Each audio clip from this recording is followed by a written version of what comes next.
very, very devastated behind this. We were, yesterday, he had came home from work. He picked me up after leaving his mom's house. We got pulled over allegedly for what the officer said was a broken headlight on the passenger side. As the officer pulled us all over to the side of the road, there was two officers. There was an Asian male, which was on Philando's side of the driver's side, and there was a Caucasian white man on my side. The officer asked for license and registration.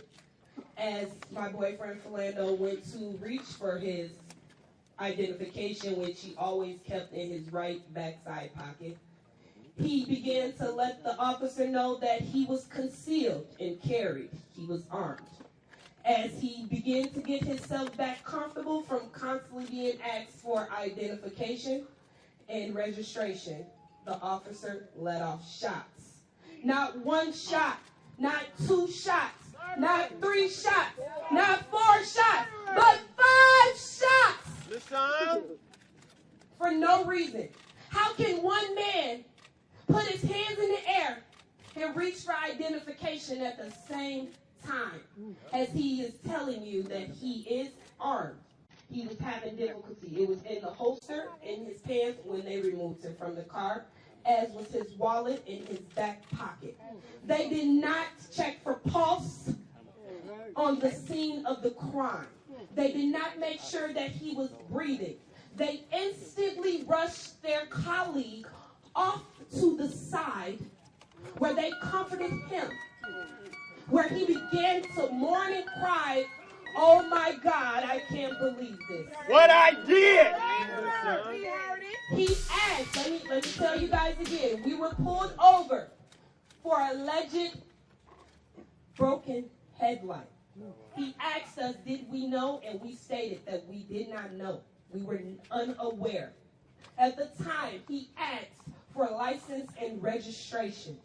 As Philando began to have difficulties reaching for his identification because of his concealed firearm on his person, he told the man very calmly and very respectfully that he was carried. He began to yell, "Don't move! Don't move!" as he was already moving to get his identification. Murderer. This is unacceptable that he would come to the car. He seemed very frantic.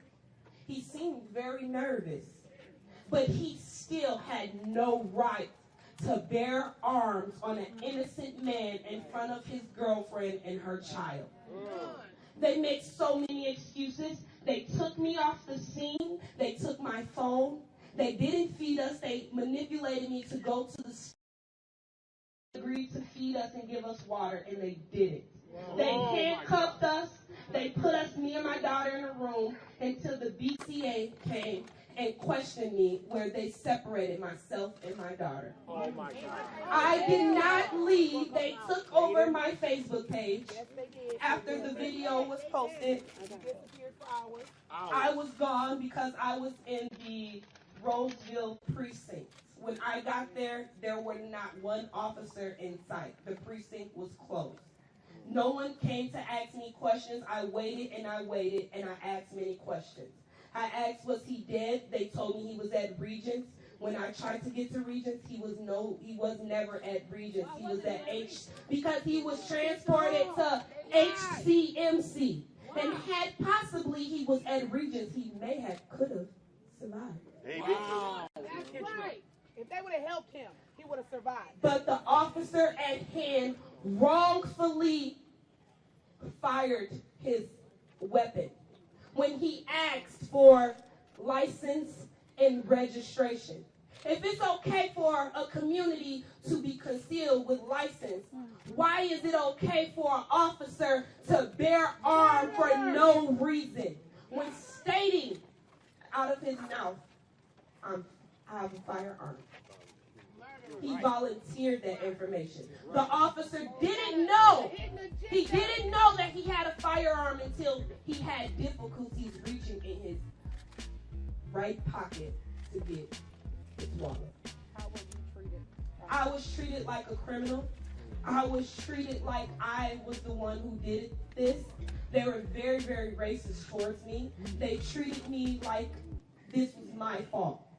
They tried to switch up my words in investigation. They tried to say they needed more investigation. But what more proof do you need? What more proof do you need? Your officer bare arms on an innocent man for asking for license and registration.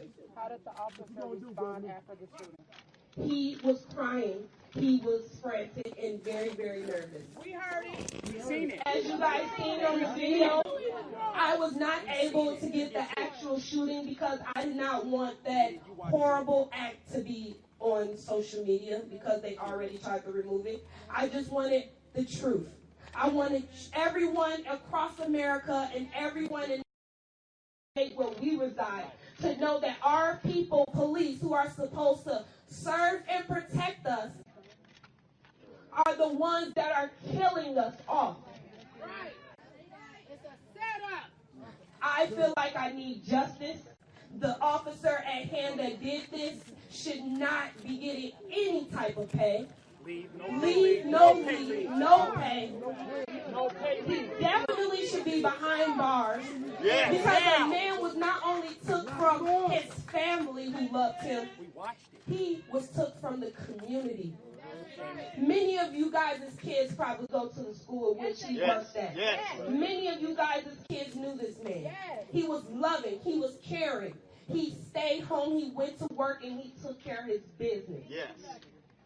So for a police officer to come about and take this man away is unreal.